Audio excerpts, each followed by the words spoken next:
Salut à toutes et à tous, c'est Ben. Bienvenue sur ma chaîne Un jour un film. Très heureux de vous retrouver pour partager mon amour du 7e art, en vous proposant chaque jour un film du grand écran à voir sur le petit. Pour cette deuxième semaine de juillet, des poursuites, des glissades, des nudistes et bien plus encore. Alors c'est parti pour les films de la semaine.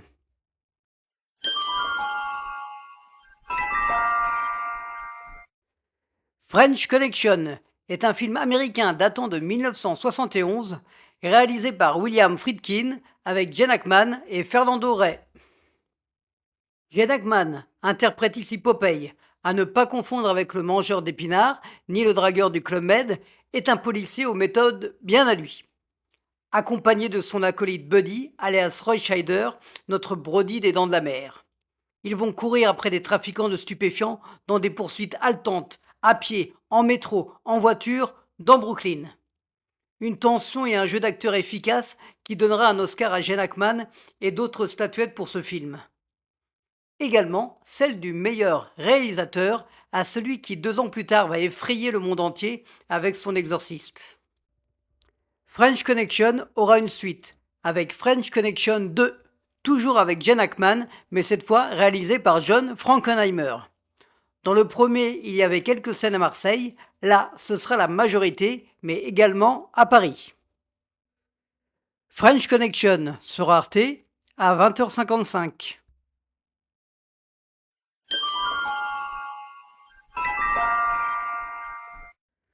L'Auberge espagnole est un film franco-espagnol datant de 2002, réalisé par Cédric Lapiche avec Romain Duris et Judith Godrèche.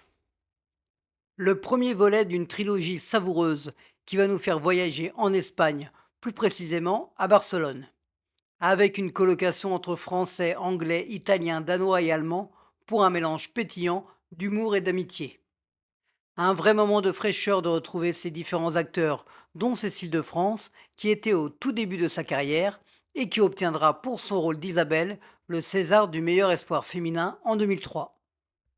Après l'Auberge espagnole, les poupées russes et Casse-tête chinois, il y aura en 2023 Salade grecque, une série de 8 épisodes qui va se concentrer essentiellement sur les enfants des protagonistes de la trilogie. L'Auberge espagnole sur Énergie 12 à 21h10.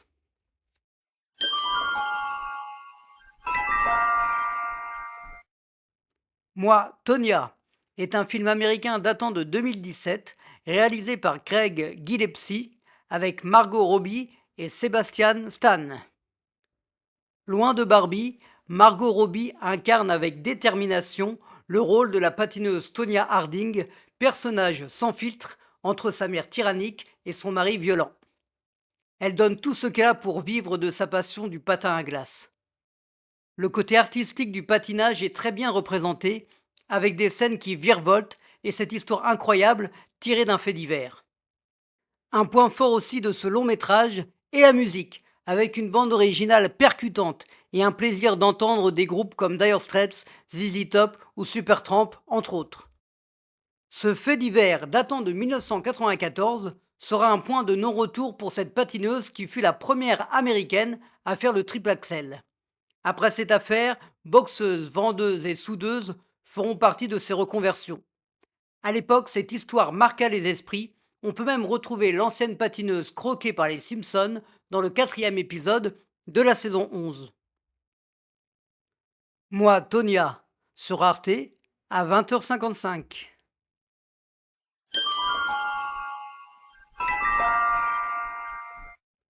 Divorce Club est un film français datant de 2020, réalisé par Michael Youn avec Arnaud Ducret et François-Xavier Demaison. Là, on rentre dans la comédie sans grande subtilité, je vous l'accorde.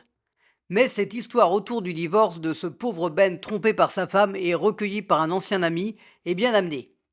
Avec des seconds rôles pertinents qui vont chacun à leur façon apporter du piment dans cette comédie semi-romantique. On remarquera Audrey Fleurot, qui n'est pas encore la comédienne qui va crever le petit écran. Michael Youn révélera que c'est à la suite de sa propre histoire et d'une rupture amoureuse marquante qu'il décida de traiter la thématique du divorce, mais avec humour, en réalisant ce film. Divorce Club sur M6 à 21h10.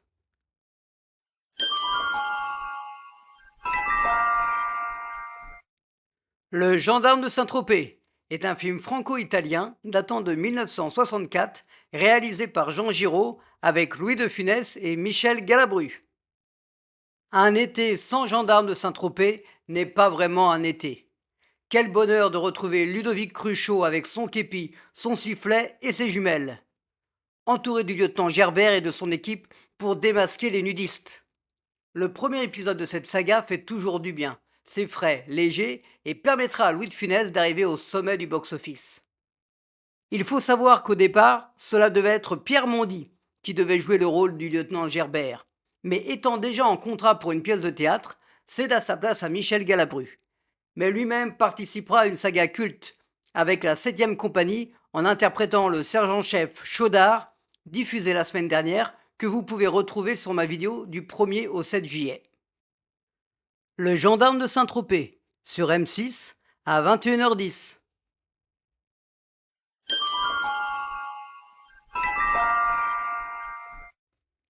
Elias est un film français datant de 2024 réalisé par Florent Emilio Steri avec Roche Dizem et Laetitia Aydo. Eh oui, il n'y a rien à se mettre devant les yeux sur le petit écran pour ce samedi. Alors pourquoi pas sortir et aller en salle, car au fond, c'est là que commence le cinéma. De l'action, de la violence et un beau traitement de l'image pour ce film sur un fond psychologique concernant Elias, incarné par Roche Dizem, qui est un garde du corps qui doit protéger une jeune fille et sa mère. J'ai pensé à Terminator 2, la série Punisher et même Rambo, concernant le traitement des personnages et l'esthétisme des scènes de combat. 1h40 plutôt intense, où on ne voit pas le temps passer. Florent Emilio Steri revient après presque 10 ans d'absence. Son dernier grand succès était Clo-Clo, le biopic sur Claude François, où il avait pu montrer sa performance pour un sujet loin des films d'action. Elias, à voir dans les salles de cinéma.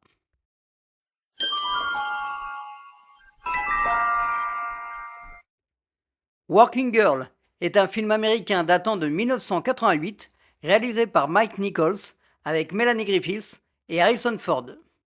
Un triangle amoureux entre Melanie Griffiths, Harrison Ford et Sigourney Weaver dans le monde cruel de Wall Street. Ce trio fonctionne à merveille. La persévérance, les coups bas et les non-dits entre les personnages nous mettent en haleine jusqu'à la fin. La traduction du titre du film par nos amis québécois, Quand les femmes s'en mêlent, est un bon résumé. C'est un peu la version féminine du film Wall Street d'Oliver Stone.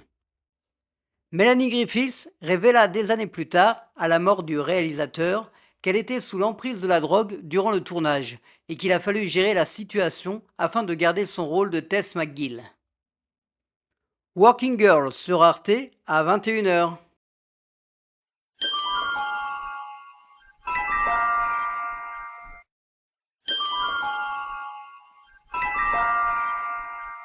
Et oui, mon coup de cœur de la semaine sera French Connection de William Friedkin, que vous allez pouvoir découvrir dès ce lundi.